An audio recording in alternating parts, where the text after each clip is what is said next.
ئەو نەوعە شتەکە ئێستا دەیبینی ئەو هەبە بەرچاوی خەڵکدا تێدەپەڕ و تیجارەتی پێدەکرێ چێ دەیکەوە لە دەسەڵاتی کابرایەکی زەعیف و گچکەدا نییە. ئەوە شتێکە نێودەوڵەتیان دەڕوا لە بۆ جێگان و لە بۆ شوێناندا کەچی کابراکەت دەبێ لێی بێدەنگ بی هیچی پێ نەکرێ. بەینەما ئەگەر کابرایەکی داعی بی صادق بی ڕاستگۆ بی قبول ناکەم بچ.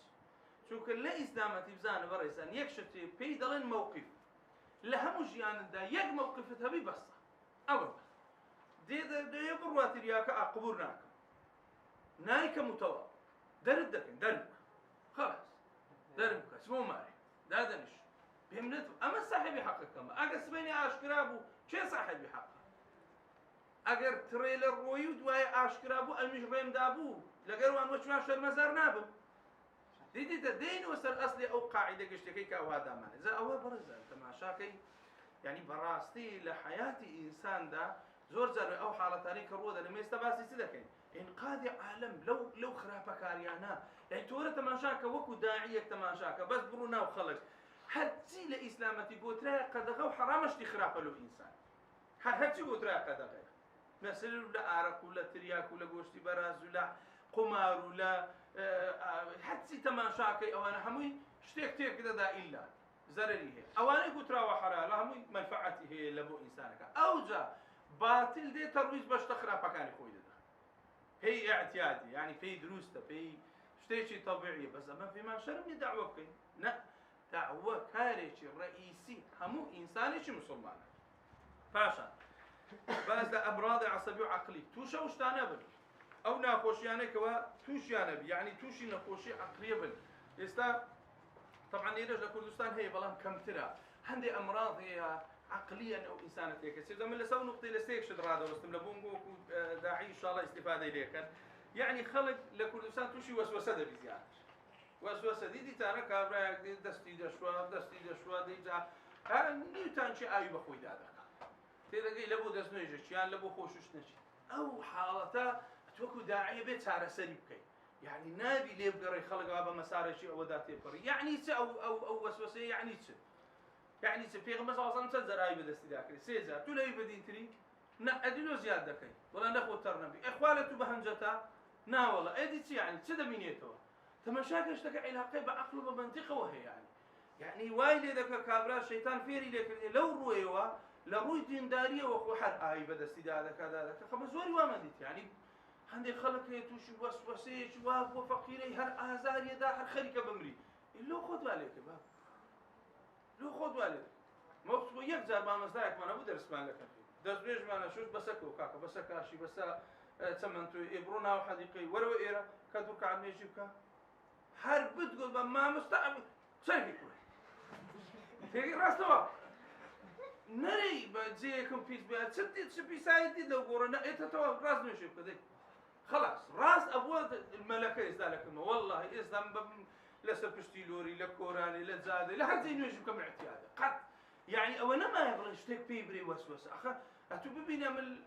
لقندا شوين ملائكه وسوسه ما مست عالم تسبت لازم او تساري خلجي دكيان خلق ساري تو كوانيا يعني دبي او حارته لخود دركه يعني عندي شت هي وكو داعي نابي اتو خلقتو شي بل تو بيت صار سركاربي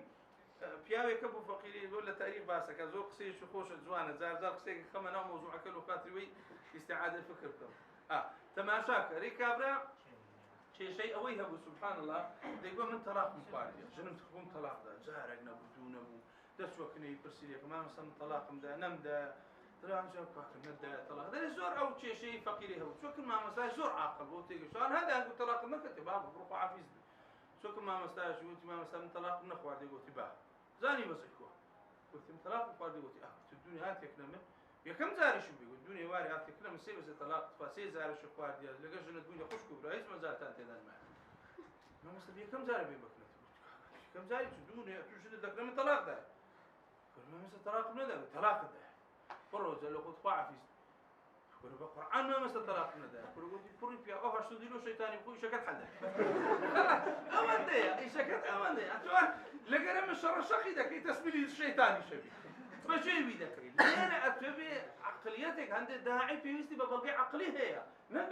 نقلي الأوبري لو أنا استفادة لنا كذا نسر انتقالك لبو دليل إيش عقلي ده نابي كسي بانخواس بريمبون منا توشي وسوسة وأشياء عقلي وتكرار كده وشتو أوانا أبدا نابي وجودي هبي هذه تتعندك أسئلة ما رنيش دك خاصة نيمة بيرش دكان بيرش دكان زار دزميش وشتو بدو قول دكاي دروا إيه با إيه رسعي بيتي بس بيمري سعي بيتي بس بيمري تيلي يعني لو قوري واشتغلوا خود دروس كرديا تقول دي بين انه ما مستعد ميجي تقول دي لو شكاك هو برا راس ميجي للسرف خلاص شو مشكله هنا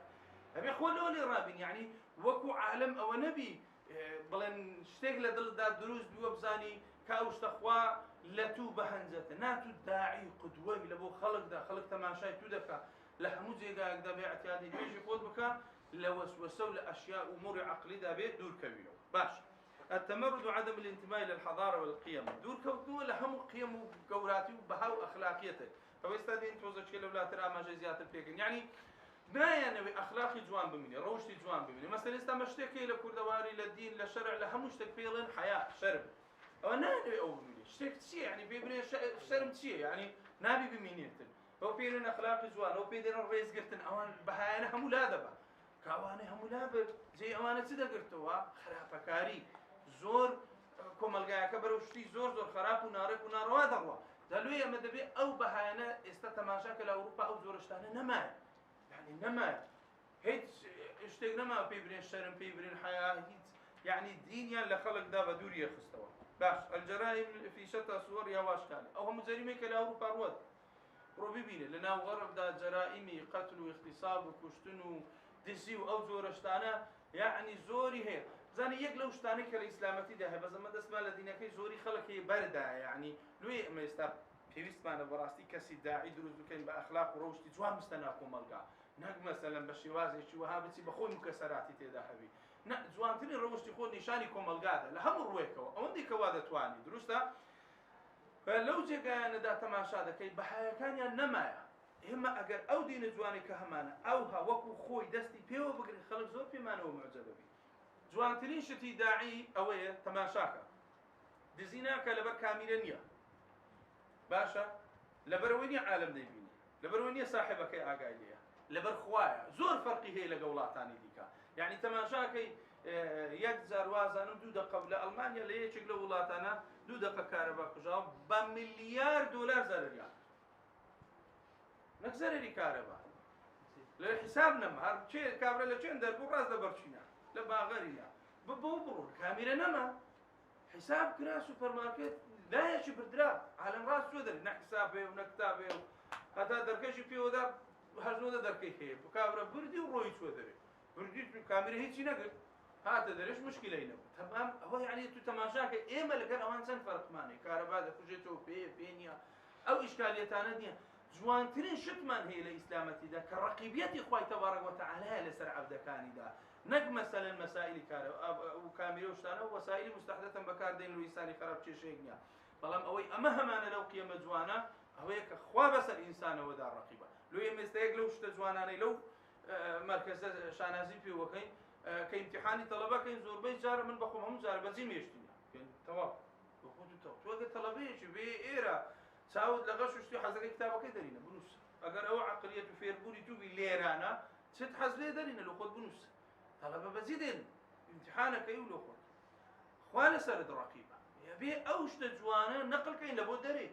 الى هرجي يجي كي دنيا استتماشا كما مسابس تدري لزي قاعد داك مسائلك ديني نبي طلبة قفيك فنايلو دبا يانا فنايلو دبا بس ما بي اوروش تجوانا براو كاين يعني تمام ما مساسي قيبة طلبة هيو تو امتحان ولو تاتي وبنوسه تمام توضيح كرا وخلاص باقي ديك نامني او بها جوانا نابي بجري نوا ناكم باشا المسألة أسعار الجنس وأمراض النفس أو هم يكتوشي قزاي جنسي وخرافة ولو زورشتانا بن يعني براستي أوش حربولاتا كان يكجار بيران كرديا تحتيمي كردينا نيهشتينا برو ببيني عفرتك بو بس العبد استي بياو يعني تاب جاحرة إيشيان بيه بفريدة نجيغان واهتمامي في نادن يعني كومال يشد لو كومال قانا دا روا دا لدرباري آفرتو زائدا لەسەرەوە تووشی ئەو نەخۆشیانە بن کە ئێستا عیلاجی نییە یعنی جا خوا مبتەلای کردین بزانە یەک حەدیسی پێغەمبەر صلی الله علیه و سلم تەماشا کە دینی ما فەرقی لەگەڵ مەسیحیەتیە بڕۆ هەموو تەورات و ئینجیل تەماشا کە بزانم یەک ئیعجازی علمی تێدایە هیچی تێدا نیست کە بەشەر دەستکاری کرد دەستی گەیاند پیغمبر صلى الله عليه وسلم تدفن ما ظهرت الفاحشة في قوم حتى أعلنوا بها إلا أخذهم الله بالأوجاع التي لم تكن مضت في أسلافهم الذين مضوا تفرمي هر قومي فاحشي كرد إعلاني كرد راي قيان إلا خواب بنخوشي تاقيان دكاتو كلباب وبابيران ونام بيستيا ونخوشي قط يتي تيستا شيء إلى آيدس بوا هلو خرابيش پیدا دەبێ بەس لەو خراپێ پیدا کەواتە کابرای مسلمانە بێ خۆی لێ بپارێزی لۆی ئێستاگەر بلەو هەولێرە برێن بۆ نمونە بۆ من میثالم بڵێن کاکە 1000 کەس تووشی نەخۆشی ئایدس بووە تۆ تەقەی سەر دێوە دێست هەر ترسیش لێ خەوفیش لێ نازانی چی شەر کێ ئایدس چییە پێ خەڵک لە خۆی توش بوو کەیف هیچ ئیشکالی ئیمانیە و کودایی لۆ چونکە ئەو شتەی ئەو نەخۆشیی لێ پەیدا بێ بە زوو لە مێشە لەوە دوورکەتینەوە لەوە ڕۆیشتینە ینی نابێ ئەو شتە بێتە ناو سیستەمی حیاتی ئێمە لەبەرەوەی لەگەر قورئانەکەمان و لەگەر سنەتی پێغەمبەر صلی الله علیه و سلم بە هیچ شێوازێک ناگونجێ دروستە یعنی بێ ئینسان لێی دوورکەوتەوە بەس لە مجتەمەعی غەربی داوا نییە مەقالەیەکم خوێندەوە زۆر خۆش بوو کابرایەک دەڵێت چوومە ئەوروپای لە فەندقێکدا بەزیم شەو درەنگ یەکێک لە دەرکەیدا لەوانەیە کەسێک ببرێ شت ناخۆی وانەی فەنادق و شتیوانە کە دەرکەم کردە ئافرەتێک کە زۆر جلوبەرجی ناڕەشی لەبەردا هەمووی خەڵکی و سەر یەک نیو مەتر نابێ باشە ئەوە لۆ چاتی فەرموو گفتی وەڵا هاتمە و شولەکەتەوە ئەوە دەزانی ئەجنەبیە و پارێ پێ دەوێ و شتیوە گوتی ئەمە ویستم بە درۆیەکی لە کۆرە خۆم بیکەم و گوتم بۆ بورە ئەمن نەخۆشی ئایدزمە حەز ناکەم گەنجە جوەشی تووڕێک و پێ بەڕاستی تووشی ئەو نەخۆشیە بێ گوتی هەر زۆر باشە ئەمیش لێت گوتی خوار و دڕشکە نەدرۆم کرد چانە بخۆم تووشی وەزعانەگەر ئەمن بەحساب بە درۆیە خۆ قورتان کەم نەزاتی خۆم دەم لە وەزعان بزانە تووشی چ وەزعێکی دەکردی بە یەک جاری خراپە طول عمر بازەکەی دەدا ئەوە لۆی خوای گەورە دەفەرمێ ولا تقربوا الزنا إنه كان فاحشة أوانا لو لا يداني وساء سبيلا خرابترين ريقايا دايقريا بار لو خرابترين ريقايا يكزار تشبه إلى الأبد بازەکەی دەدا أو خرابترين ريقايا دروستە يعني أو ريقاي كخوالو يداني أو هونية أتو بمسارش غلط داتي فري فلذلك قرتوشي وضعكوي بازكي أو هبو شوازة دي آخر نقطة ليرة ضليل انتحار يعني ببين حالات انتحار يعني حتى إما لكردستان لنا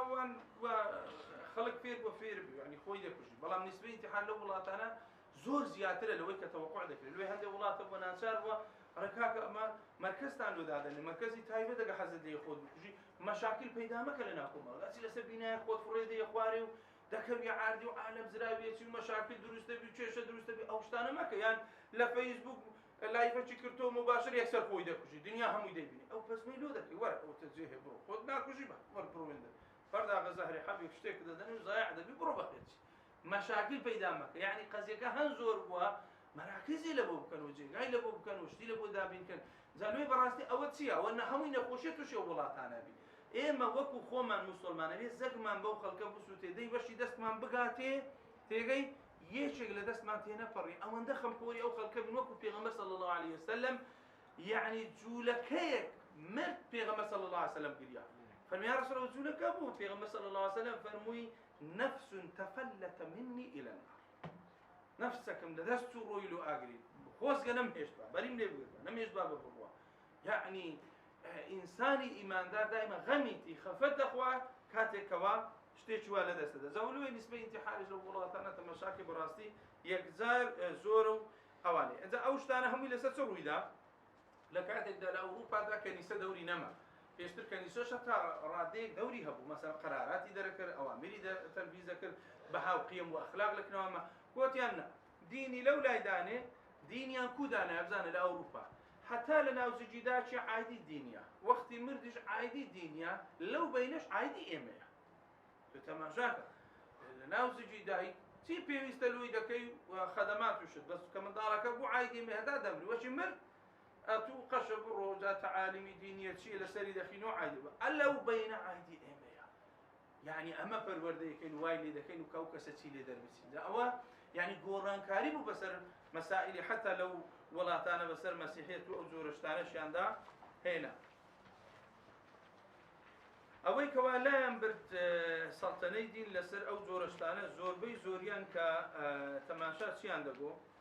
شعارەکانیان حەزەکەم هەندێکتان لەو نمونەیەک لەو شعارانەی کە دەیانگۆ ينبغي أن لا نؤمن بشيء في هذا العالم سوى الخمر باشا إن صيحتي هي الموت للعالم حطم كل شيء يجب أن نلغي كل ما هو إنجيلي يعني تماشا أو مصطلحك أو زاراويك يعني إيمان من لو عالم بشتغني إلا بآرق نبي هاواركين دلين هموش تيك دين خاصة أو شتاني إنجيل باسي دكا أوان دجمني دينكي خوشتي لو إستا لأوروبا تماشاك خلق زوربي زور ديني هرنية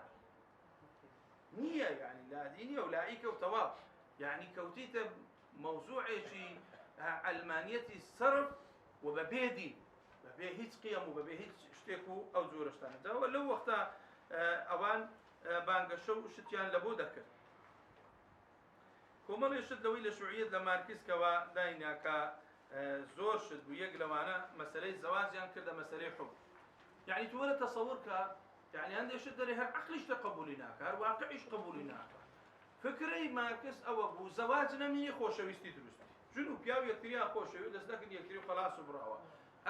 يكتريا خوش هر وندي خوش ويستنا وتواو هيش تيت كنامينه يعني حتى وايلي هاد كنت باش هذه من دال دولة بخيويدك علاقة وتدانية يشتونية دولة ولا وزراء قبول يكوتا قورة دبي يعني لسر أو من هزخل شان دي راي يعني بزانا وتم خطرناك لو ولاتانا تماشا دكي مسألة الزواج إلغابك ومسألة خوشويستي لزيداني لتربية من دالوا بروه هركز بس يشكاري خوي بكوش من دال بيدا هو دولة بخيويدك أو شيوعية مسألة كزور زاروي لك نخومان شيوعية كان زور بيتورا دبندلين شيوعية لدبني كجاوته لروسيا لويرا زايع بو إشكان ياسرين زابزانا لما وقفي شيوعية كان لأديان لإسلام زانا أو شعاراتانيان هبولك نم الله فرحفتا هذا لا إله في الكون والحياة مادة أو أول شعاري تخوانية جياني شمو مادة باريخو مناي دمبتو كذا ذاتو بزانا استبزانا لوي استلزور ولاتان تماشاك سبحان الله كز مصرف لكز ناكا يعني جنو بياو مصرف ليكتري ناكا جنو باريخو يبياو كباريخو هر كسا مصاريف يخو هر كسا شتي خو وردقي يعني يما بزانا لإسلامتي تن أصول جوان من هي لبو مصرف بياو واجب لسري إلزامي لو خيزاني مثلا نفقه بكا لو منضالكاني بكا خانيان لو كشتيان لو كا خواردن جلوبرك هموي عايدي بياو وكيا هموي عايدي بياو وكيا لسر بياو وكيا فلويندر أوشتانا أبو جواز ردو زانا حتى الشعار كانت كزور زار خلق والله مشروعية بخطر نابين إيه استاش خطري إيه استاش خلق كي حزي لي ببي بشروعي ببي بشتي زور خراب بلا مفهوم كي تناقع هو دزاني شوعي شتي اعتيادية يعني يقل شعار كان دي الدين وأفيون الشعوب دين سرخوش كاري قلانا دين وايل خلق كده خلق بيهوش دين وايل كردين يا شوعية يعني خرافة كاري أوان تماشاكي الأنبياء لصوص كذابون هو شعاري پیغمبران همو دزو دروزن هیچ پیغمبر شخوالجیانی دا دروی نکردی دروی نکردی به هیچ نوع لبو خودی خوی باشا به هیچ نوعك لأسناي دعوة بانجواز نابي پیغمبران يعني أتباعي پیغمبران دروك حتى إمامكم مسلمان يقلو صفة جواناني كخوماني في جوان لكن بريتيا لتسل الراس بوي وزارو ليري نصيحتك كما مشغارية وكو داعي تيبوا زور زاروية خلق بيت باورناك سندي بقرآني لو دخوا باورناك طلاقي لو دخوا عندك كابراج أحمقا تيبرني لمجلسك نايكم كاكا آخر شد وقت من مسلمان صد خوارنا بخواي رجع باورناك قدمك نايكي مي لبري لكم التزام حتى فين بكري أصلا سندي هرنا خوب أو شتا أو هاي رازني بازار ليش دنياكم كابرا يقدر كتابة من زور إنكارك أو سندي دك دخوا لا خوي ناترسي حامد لقيامة صابرك باورن بقيامته قميش من در أو حق دي ورد خلاص برو أمام الله تيجي إذا قوم قناعتك هرتقص بخلق برم تبي بين بلن راست لو لبروي نابي الأشياء اللي مدادرهم لي ببين بهيز نوعش يعني أمد ماني أو نوع داعية دروسكين نابي درو بيتنا وسيستمي حياتك بهيز نوعش هم قصة كان بيت سبن كان راس بوي ويلي دي هرشتي كتقول لمالي لدري بمندال قلت أوش تدو ذا كم در التواب باب لۆم دەکە لۆ چکە درۆ نەدیترایە نایتە نابی بێتە ناو سیستەم کە هاتە ناو سیستەم حیاتی ئینسان تێکەدا وناش بخلق لي رابين ملستر ويستبروا من اللي بازارك والله بالله وتلا يشتكي دفروشي وين دخيره بقران وين دخيره سيقي بقسي خوي من اجشت فروش من البازار كوبون دي وخلاص حزد لي بكره حزد لي مكره قسي خوش لقى خلشي بس سندي مخو سن ما يخنا موسوعك لاخر نت سن خواردن لشرع لو تداندرا دوشت لبين يك يقلاي نابتو يچا سندي دخوا دبتملچو تمام درسته اجلوي نبي داعي خوي لسر وجلي رابيني مثلا زوزو سندي بخوا سند خواردن هيا باشا بلام او هاني وكوي خلق يستاديكا جوشتينا مرحله عالمي لا بسندي بيمان باوردك وقراني لو بخو بيمان باورد ناي كاين ما راسنا او انشاء او هكا وقناعاتي باشا غنيتا انكم مسلمان ملتزمين زياتر تراقي شد لبو بخم وقصه شد لبو بكم اذا دزارني سند لكم هتاتو بين باوردك ئێستا گرفتی خێزانی با وەکو میسالێک نوتان باس لە بینی ژن و پیاوە دەگاتە ڕادەک وەرە سندم لەوخۆ دەگاتە ڕادەک ئەو دەرەوە تەلاقم لەوخۆ لەبەر چی هۆکارەکە چی سەبەبەکە بەس ئەو نقطەیە نەتانی لە حیاتی ڕابردوودا ئەوە دروست بکەیت کە شتێکم بۆ یەکسەر باوەڕکەیت لەبەرەوەی درۆ نەبووە لە سیستەممان بەڵام کە هەبوو کابرا ناچارە بی پەنا لۆشتی تونتەر ببا یان ئافرەتەکە پەنا لۆشتی دیکە ببا نە بیگەینە ئەو سیستەم بە لەو ڕوڕا تەطبیق یەکەم تەواو شتێکم بۆ هەر ئەوەیە هەمووشی ڕاستە غلطي تيدانية غلط إنسانيك بلام دروي تيدانية بهيز نوع شكشتك مرة أو شتار أبو شواسية زالوي أول له حياة إنسان زور جرينجا كنابي لو مسارج ده بروا باش باشا الله والأديان والرأسمالية والإقطاع ما هي إلا دمي محنطة في متاحف التاريخ خوا دين رأسماليات إقطاع يعني باش كردن بارتسا وزوي وأوانا هيج تغنية إلا بوكوكا جموكا لكن در لمتاحف التاريخ هذا يعني أوان هم بيشتي تراثا وهذا زانا هو تراثك ما بيشتر بو كرايو استاكا أوشتانا وجودي نمايا لوي أوان قديما دانجو إيمان من بسيشتيا كارل ماركس لينين ستالين بسيشتش كافرين باورمان بينيا الله دين ملكية خاصة نباورمان بخواهيا نباورمان بدينه نم ملكية خاصة باشا يعني أوانا هموي أو مفهومانا لنا وخلق دا زور زار وكو بيرو بوتسون وكو فكرة براو بونو مديك دروي رواجي بيدرا لنا وجاحير وشتوا دعاية وبانقشوش لو ذكرت دعاي إيشاكا أستري ندقرتو زايع دبو درويش يعني اشتيشي واي لباشا خوي بزي ندهيج ملكية خاصة يعني ملكي دولته هي دنيا بلى شخصي يعني نيته يشتكي الدنيا حموي هي دولته وخلاص براوة هوانا توزيعي ذاك نخو ووزعي كلمين دردا بيدا بهم إلى سر أو زورا شتانا باش ذا أوي أمك براستي بمن جرينجو يعني حفتي إن شاء الله قلت مقدرنا بيكسر دين سر أصلي وبابتنا ومقدمة دواي بسرعي بسريداتي دفرين بلا ما وكم مقدمة وشارزايك ويا كم درس يجبو لو حزناكم مشتكان زور تفصيل ودور ودريش بكم هو إن شاء الله صبر لقري دروين أبو شوازي ميمو ينقو بيشترق خينتان ويانا إشكالية يكتان لشتك وقنا أما صبر إيشي إما لسر دعوه بانقواسا يعني الشوازة كان فمؤلف اشتغل جواني نسيا هاجا لبرج كتابك تمشى كان دعوة إسلامي قاضي عالمي وجوب تبليغ دعوة فضل دعوة صفات داعي روحانية داعي أخلاق داعي ثقافة داعي كوخل شبانغ كي موقف داعي لا أوستاني كتعبير ليه بارحال في موايا كتابة زور قيمه بقوته لا باسي دعوة بانجواز دا نسرايا فما بزلو محاضرة شلو أولية بل هو ما هو امتحاني شي لسركن سشي لسر دنوسين بيشتي شي لسر دلين بلام امتحان من ان شاء الله قرزنا بتسكو شي بيم قوتن تابك زوري دخين بلام لواني هندي شي تردك وربما زاري جواها قدر من نرم بلا بو طلبه امتحاني شي دكم بي اول حرف شي لبركه زانو امتحانك هو وبس دري صح وغلط ام دنوسم اتو تماشا دكي راستا يان غلط او عبارتك نوسين أو لو طلبي تنبرني سري ديشي درسته حيز إشكالية قلم شيء سداتي راس وغلط ليه ده عيبيني درسته باش جا ئێستا ئەگەر کەسێک پرسیارێک شتێکی هەیە بالنسبة